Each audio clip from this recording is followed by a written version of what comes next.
नमस्कार दोस्तों, स्वागत है आपका अपने चैनल एसएमएसएस ग्लोबल पर। दोस्तों आज है 10 सितंबर 2020 और 10 सितंबर 2020 के करंट अफेयर्स के जितने भी महत्वपूर्ण क्वेश्चन बनेंगे सारे हम इस वीडियो में जानेंगे। तो चलिए शुरू करते हैं 10 सितंबर 2020 के करंट अफेयर्स के इस वीडियो को।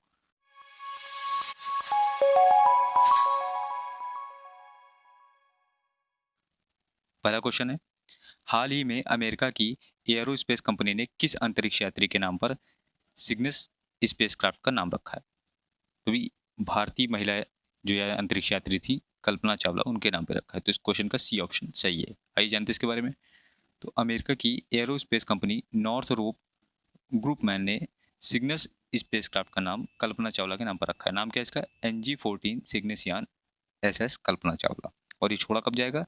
29 सितंबर को इंटरनेशनल स्पेस स्टेशन से इसको छोड़ा जाएगा। ठीक है, और एक ये रिसप्लाई शिप है। ठीक है, तो इस स्पेसक्राफ्ट को वर्जीनिया के वेलोप द्वीप पर बने मिड अटलांटिक रीजनल जो है स्पेस पोर्ट से इसको लॉन्च किया जाएगा। ठीक है, तो ये तो हो गई जो है इसकी जानकारी स्पेसक्राफ्ट की। अब यहाँ बात हुई है कल्पना चावला की, इनके बारे में थोड़ा जान लेते हैं। तो कल्पना चावला 16 जनवरी 2003 को अमेरिकी अंतरिक्ष यान कोलंबिया के चालक दल के रूप में अंतरिक्ष में जाने वाली भारत की पहली महिला थी। और 1 फरवरी 2003 को अंतरिक्ष में 16 दिनों का सफर पूरा करने के बाद वापसी के दौरान पृथ्वी के वायुमंडल में प्रवेश करते समय और निर्धारित लैंडिंग से यानी 16 मिनट पहले जो है साउथ अमेरिका में अंतरिक्ष यान कोलंबिया जो है दुर्घटनाग्रस्त हो गया। और इसी हादसे में ये जो दर्दनाक इनकी जो है मृत्यु हो गई थी। और इसके साथ जितने भी सभी चालक दल थे ये भी जो है जान गंवा दिए थे। खैर, इन ये क्वेश्चन से आपको जो है इतनी जानकारी मिल जाती है। आगे बढ़ते हैं। हाल ही में किसे जम्मू कश्मीर के उपराज्यपाल के नए सचिव के रूप में नियुक्त किया गया है? तो अभी नीतीश्वर कुमार को उपराज्यपाल यानी उपराज्यपाल है मनोज सिन्हा, तो उनके नए सचिव के रूप में इनको नियुक्त किया गया है। तो इस क्वेश्चन का ए ऑप्शन सही है। आइए जानते हैं इसके बारे में। जैसे मैंने बताया कि उपराज्यपाल मनोज सिन्हा के प्रमुख सचिव के रूप में इनको नियुक्त किया गया है नीतीश्वर कुमार को। और ये हैं उत्तर प्रदेश कैडर के 1996 बैच के IAS अधिकारी हैं। ठीक है, और ये जगह लेंगे विपुल पाठक की। ठीक है, बात हो रही जम्मू कश्मीर की, तो जम्मू कश्मीर की राजधानी है वो है जम्मू और श्रीनगर। जम्मू है विंटर की, श्रीनगर है समर की। यानी विंटर यानी शीतकालीन और समर यानी ग्रीष्मकालीन। तो इस क्वेश्चन से आपको इतनी जानकारी मिल जाती है। आगे बढ़ते हैं। हाल ही में किसने जयपुर में पत्रिका गेट का उद्घाटन किया है? तो अभी प्रधानमंत्री नरेंद्र मोदी ने इसका जो है वीडियो कॉन्फ्रेंसिंग के माध्यम से इसका उद्घाटन किया है। ठीक है, ये वीडियो कॉन्फ्रेंस के माध्यम से इसका उद्घाटन किया है पत्रिका। ये है कि जयपुर में कहाँ किया है? तो जवाहरलाल नेहरू मार्ग पर समाचार पत्र समूह पत्रिका की जो ओर से पत्रिका गेट का उद्घाटन किया। ये पत्रिका जो है ये राजस्थान की जो है बहुत ही महत्वपूर्ण और प्रमुख जो है समाचार पत्रिका है। ठीक है, तो पत्रिका गुप्त ने इस स्मारक का निर्माण जयपुर के जवाहरलाल मार्ग पर जयपुर विकास प्राधिकरण के अंतर्गत करवाया है। और इसमें मेवाड़, ढूंढाड़, मारवाड़, हाटौती, शेखावटी, ब्रज, वागड़ और अजमेर जैसी रियासतों की संस्कृति और जीवन शैली को इसमें दर्शाया गया है। ठीक है, और एक इस अवसर पर जो है मोदी जी यानी प्रधानमंत्री जी ने इस जो पत्रिका के जो समूह के जो प्रधान संपादक हैं यानी गुलाब कोठारी, इनके द्वारा 2 रचित जो ग्रंथ हैं संवाद उपनिषद और अक्षर यात्रा का भी विमोचन किया है। ठीक है, बात हुई राजस्थान की, तो राजस्थान के जो मुख्यमंत्री है वो ये हैं अशोक गहलोत और राजस्थान की राजधानी है जयपुर। तो इस क्वेश्चन से आपको इतनी जानकारी मिल जाती है। आगे बढ़ते हैं। हाल ही में international day to protect education from attack कब मनाया गया है? तो अभी 9 सितंबर को international day to protect education from attack मनाया गया है। तो इस क्वेश्चन का ए ऑप्शन सही है। आइए जानते हैं इसके बारे में। तो 9 सितंबर को इंटरनेशनल लेवल पर international day to protect education from यानी शिक्षा को हमले से बचाने का जो है अंतर्राष्ट्रीय दिवस मनाया गया। और ये 2020 में पहली बार यानी इस वर्ष मनाया गया है। तो यह 35 संकटग्रस्त देशों में रहने वाले 75 मिलियन जो है यानी 3 से 18 साल के जो बच्चे हैं, तो उन बच्चों की दुर्दशा और उनकी शैक्षिक सहायता की तत्काल आवश्यकता पर ध्यान आकर्षित करने के लिए इसको मनाया गया है। और इस दिन की शुरुआत संयुक्त राष्ट्र महासभा के एक सर्वसम्मत निर्णय द्वारा की गई, जिसमें संघर्ष से प्रभावित लाखों बच्चों की दुर्दशा के बारे में जागरूकता बढ़ाने के लिए आह्वान किया गया था। किसका आह्वान किया था? यूनेस्को और यूनिसेफ का। ठीक है, अब ये महत्वपूर्ण एजेंसियां हैं, संगठन है विश्व स्तरीय का, तो इनके बारे में जान लेते हैं। तो ये जो यूनेस्को का जो मुख्यालय है ये है पेरिस में, फ्रांस में। और इसके जो प्रमुख है ये हैं आंड्रे एजोले। और यूनेस्को की जो स्थापना हुई थी ये 16 नवंबर 1945 को हुई थी। ठीक है, अब यहाँ बात कर लेते हैं यूनिसेफ की। तो जो इसके कार्यकारी निदेशक हैं ये हैं हेनरीटा एच फोर, और यूनिसेफ की स्थापना हुई थी 11 दिसंबर 1946 को, और इसका मुख्यालय यानी हेडक्वार्टर न्यूयॉर्क, संयुक्त राज्य अमेरिका। तो इस क्वेश्चन से आपको इतनी जानकारी मिल जाती है। आगे बढ़ते हैं। हाल ही में गोविंद स्वरूप का निधन हो गया, वे किस संस्थान से संबंधित थे? तो ये थे भारतीय रेडियो खगोल विज्ञान, और इनको इनका जनक भी कहा जाता है। ठीक है, तो इस क्वेश्चन से आपको ये जानकारी मिलती है, और इस क्वेश्चन का बी ऑप्शन सही है। आइए जानकारी इनके बारे में थोड़ा जान लेते हैं। तो गोविंद स्वरूप ने पुणे के पास दुनिया के सबसे बड़े टेलीस्कोप में से एक giant metre wave radio telescope को स्थापित किया था, और उन्होंने ऊटी में एक बड़े रेडियो टेलीस्कोप को भी स्थापित किया था। कहाँ? ऊटी में। ठीक है, और उनके इस योगदान से भारत रेडियो खगोल शास्त्र के क्षेत्र में रिसर्च करने वाला देश को, ये जो देशों की लिस्ट में शामिल हो गया था। किसमें? रेडियो खगोल शास्त्र के क्षेत्र में जो रिसर्च होती है, जितने भी देश करते हैं, तो उस देशों की सूची में भारत भी आ गया था इनकी वजह से।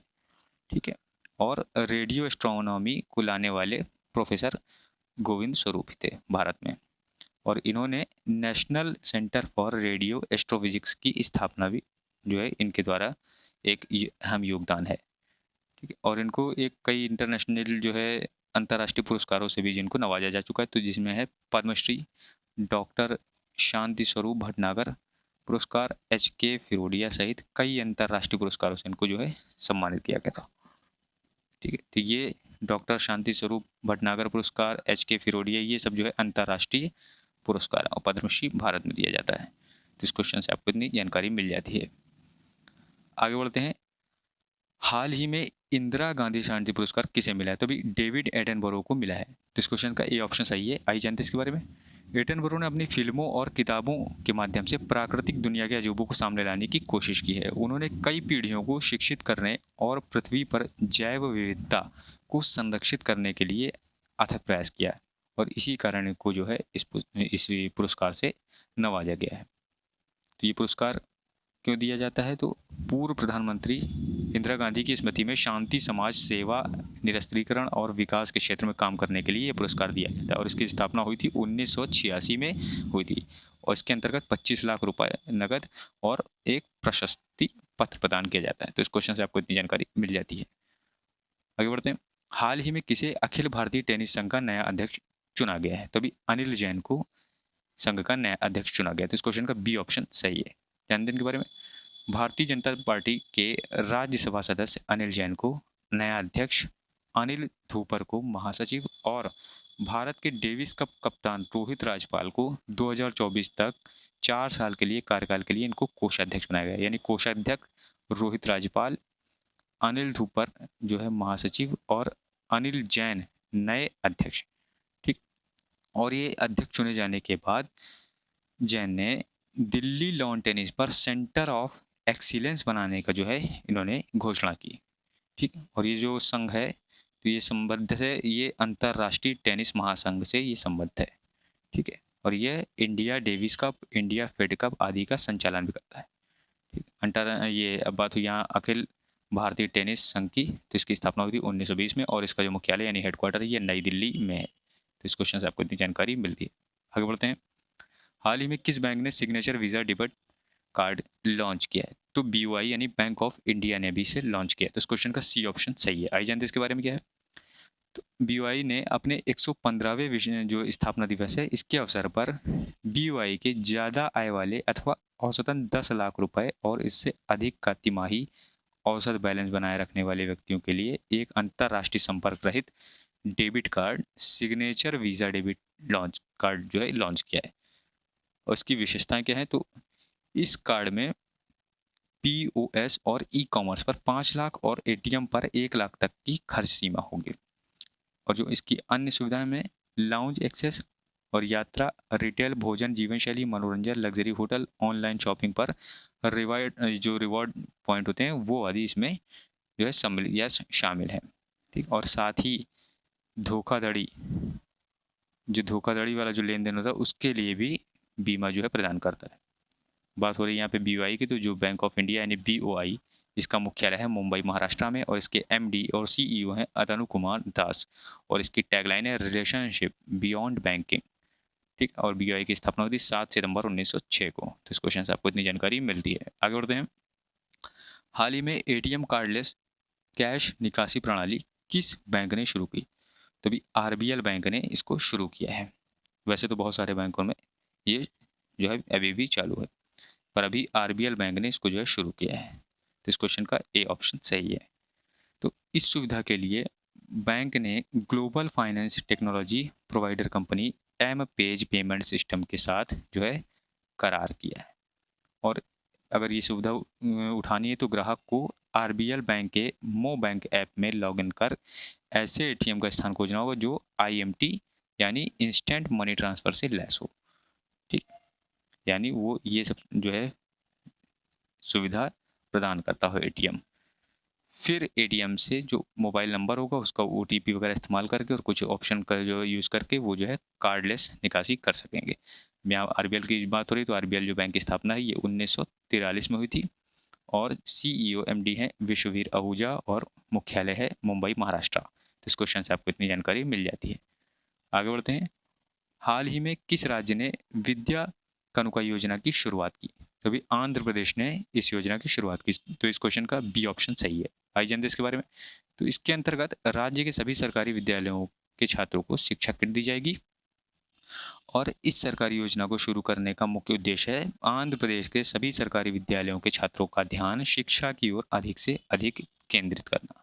ठीक है, राज्य सरकार की विद्या कानुका योजना स्कीम का लाभ 43 लाख से अधिक छात्रों को मिलेगा। ठीक, और इसके लिए जो राज्य सरकार है इसके द्वारा जो खर्च होगा ये होगा तकरीबन 648 करोड़। ठीक, तो ये राज्य सरकार द्वारा खर्च होगा। इस क्वेश्चन से आपको इतनी जानकारी मिलती है। आगे बढ़ते हैं। हाल ही में किसे अफ्रीकी विकास बैंक का अध्यक्ष नियुक्त किया गया? तो अभी अकिनवुमी अदसीना को इसका अध्यक्ष नियुक्त किया गया है। तो इस क्वेश्चन का सी ऑप्शन सही है। आइए जानते हैं इनके बारे में। तो अफ्रीकी विकास बैंक एएफडीबी एक बहुपक्षीय विकास वित्त संस्थान है जिसे आर्थिक विकास और अफ्रीकी देशों के सामाजिक प्रगति में योगदान के लिए 1964 में इसे स्थापित किया गया था। और ये एक तरीके से विश्व बैंक के समान है जो पैसे का ऋण देता है और अफ्रीकी सरकारों को अनुदान प्रदान करता है। और जो अफ्रीका में यानी अफ्रीका में जो सक्रिय निजी कंपनियां हैं, प्राइवेट कंपनियां हैं, उनमें ये निवेश करता है अफ्रीकी विकास बैंक। ठीक है, तो इस क्वेश्चन से आपको इतनी जानकारी मिल जाती है। अगला क्वेश्चन है, हाल ही में किस राज्य ने सड़क परिवहन योजना के लिए विश्व बैंक से 82 मिलियन डॉलर का ऋण लिया? तो अभी हिमाचल प्रदेश ने ये जो है ऋण लिया है। तो इस क्वेश्चन का बी ऑप्शन सही है। आइए जानते हैं इसके बारे में। तो भारत सरकार, हिमाचल प्रदेश सरकार और विश्व बैंक ने हिमाचल प्रदेश राज्य सड़क रूपांतरण परियोजना के कार्यान्वयन के लिए 82 मिलियन डॉलर ऋण पर अभी समझौते पर जो है हस्ताक्षर किए हैं। और ऋण समझौते पर भारत सरकार की तरफ से श्री खरे और विश्व बैंक की तरफ से जो कंट्री डायरेक्टर इंडिया के हैं श्री जुनैद कमाल अहमद ने हस्ताक्षर किए हैं। जबकि परियोजना समझौते पर जो हिमाचल प्रदेश सरकार की तरफ से हस्ताक्षर हुआ है तो किया है श्री जगदीश चंद्र शर्मा जो है प्रधान सचिव किसके? सार्वजनिक निर्माण विभाग के। ठीक है, अब यहाँ बात हो रही हिमाचल प्रदेश की। तो हिमाचल प्रदेश की राजधानी है शिमला और धर्मशाला। शिमला यानी समर में है यानी ग्रीष्मकालीन में, और धर्मशाला विंटर यानी शीतकालीन में। ठीक, और इसके मुख्यमंत्री हैं हिमाचल प्रदेश के जयराम ठाकुर। इस क्वेश्चन से आपको इतनी जानकारी मिल जाती है। आगे बढ़ते हैं। हाल ही में 100 इंटरनेशनल गोल का आंकड़ा पार करने वाले दुनिया के दूसरे फुटबॉलर कौन बने हैं? तो अभी क्रिस्टियानो रोनाल्डो जो है 100 इंटरनेशनल गोल का आंकड़ा पार करने वाले दुनिया के दूसरे फुटबॉलर बने। तो इस क्वेश्चन का सी ऑप्शन सही है। जानते हैं इसके बारे में। तो पुर्तगाल और स्वीडन के बीच ये मैच खेला गया था। ठीक है, और इस दौरान इन्होंने अपने करियर का 100वां इंटरनेशनल गोल जो है किया। तो इंटरनेशनल फुटबॉल में 100 गोल का आंकड़ा छूने वाले रोनाल्डो दूसरे फुटबॉलर हैं और उनसे पहले इंटरनेशनल गोल करने का जो रिकॉर्ड है फिलहाल अली के नाम पर दर्ज है जिन्होंने 109 इंटरनेशनल गोल कर चुके हैं और इनके खाते में फिलहाल 101 इंटरनेशनल गोल हो चुके हैं। इनके खाते में रोनाल्डो के खाते में 101 हैं। ठीक है, तो इस क्वेश्चन से आपको इतनी जानकारी मिल जाती है। तो दोस्तों, ये थे करंट अफेयर्स के आज के महत्वपूर्ण क्वेश्चन और अब वक्त है क्वेश्चन ऑफ द डे का। लेकिन उससे पहले जानेंगे कल पूछे गए प्रश्न का सही उत्तर। तो कल क्वेश्चन किया गया था, हाल ही में किसे सियाम का नया अध्यक्ष बनाया गया है? तो केनिची आयुकावा को SIAM यानी सियाम का नया अध्यक्ष बनाया गया है। तो इस क्वेश्चन का सी ऑप्शन सही है। और अब बात करते हैं क्वेश्चन ऑफ द डे की। तो हाल ही में अमेरिकी राष्ट्रपति डोनाल्ड ट्रंप ने किस शहर को हेरिटेज सिटी घोषित कर दिया है? तो ये रहे आपके 4 ऑप्शन और इसका आंसर आप नीचे आप जो है कमेंट बॉक्स में आप दे सकते हैं। तो दोस्तों, जुड़े रहिए हमारे साथ डेली करंट अफेयर्स के लिए, और हाँ, चैनल को सब्सक्राइब करना और इसे ज़्यादा से ज़्यादा शेयर करना बिल्कुल भी ना भूलें। धन्यवाद।